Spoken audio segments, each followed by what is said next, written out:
The Republican Party is trying to repeal Obamacare again and hopes this time that you and I won't notice. Emily goes into some considerable detail on this. She notes that this big, beautiful bill is, quote, a backdoor way for Trump and the GOP to repeal the Affordable Care Act. This is Larry Levitt. He's the vice president for health policy at the Kaiser Family Foundation. It's called KFF these days. And he was talking to the Washington Post. He said, quote, they're not calling this ACA repeal and replace, but the coverage losses would be among many of the same people who would have lost their insurance under ACA repeal. Now, what he's talking about is that part of the Affordable Care Act that expands Medicaid. This was the key to getting everybody in the country insured. Was, you know, the Affordable Care Act would provide subsidies for these people and not subsidies for those people, and, you know, special programs for these people and regulated insurance policies and quack, quack, quack, and we're going to get all these companies together and everything is going to be great. But what about the people who can't afford to buy insurance? Well, those people, we're going to give them Medicaid, and we're going to expand it to the whole entire country. And then the Supreme Court, you know, then a bunch of Republican attorneys general sued. I believe it was 17 of them sued and said, no, you can't do this in our red states.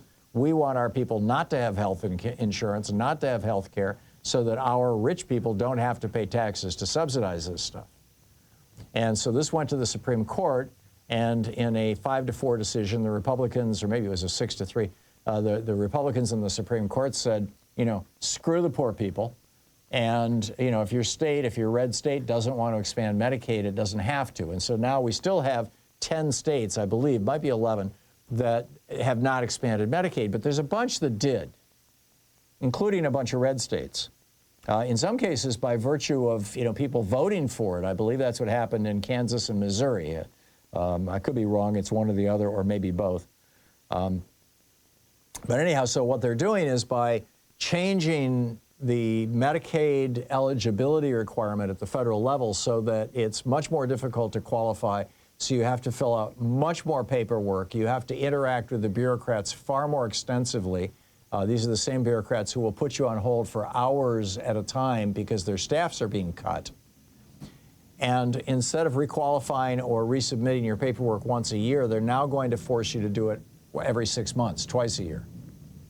And this policy, these changes in Medicaid policy, and they're saying, oh, like Joni Ernst the other day, oh, it's because there's illegals who are getting Medicaid. Sorry, there's no illegals getting Medicaid. You've got to have an actual Social Security number that's connected to an actual citizen, and you've got to actually be that person. Medicaid is not going to undocumented people. But in any case, this one big, beautiful bill would force 14 million people to lose their insurance coverage, most of it under that Medicaid expansion that was part of Obamacare. So this is kind of a backdoor way of repealing Obamacare without saying, hey, we're repealing Obamacare. No, they're not repealing it, they're just gutting it. And this is why groups like the American Hospital Association are actually opposed to this legislation, because they know that this is going to lead to closing a bunch of hospitals, particularly in rural areas. Republicans are also trying to jack up the work requirements. I ranted about that at the beginning of the program today. And they're refusing to extend an expansion of subsidies that congressional Democrats passed in 2021, which got 5 million more people insurance under Medicaid. Those people are going to lose their Medicaid insurance just right off the bat. They just won't qualify at all any longer. So, and you know, politically, you would think this would be a disaster. I mean, there was a study in April from Navigator Research, a polling study, that found that 79% of people are in favor of the Obamacare subsidies, including the expansion of Medicaid. There was a civics poll in March done for Daily Kos that found 63% of registered voters oppose cutting Medicaid and food stamps. I'm surprised, frankly, that that number's not higher. But, you know, here we are. So, you know, what do we do with this? Where do we go with it? Well, you know, this is what Republicans do. They don't think that if you're not born, you know, they believe that you need to be born rich. And if you're not born rich, you need to work hard. And if you work hard at a job that only pays squat, then there's something morally wrong with you. But it's not the job of government to fix your moral failings, that you've got a crap job. This is the Republican worldview. Rush Limbaugh used to make this joke. What do you do with somebody when they're down? You kick them, otherwise they don't get up. I mean, this is just their whole understanding of the purpose of government is that it's not here to support us. It's not here to help us. It's not here to provide a foundation for business in America even. I mean, you would think like you can build a really rational case, for example, for sick time, paid sick time.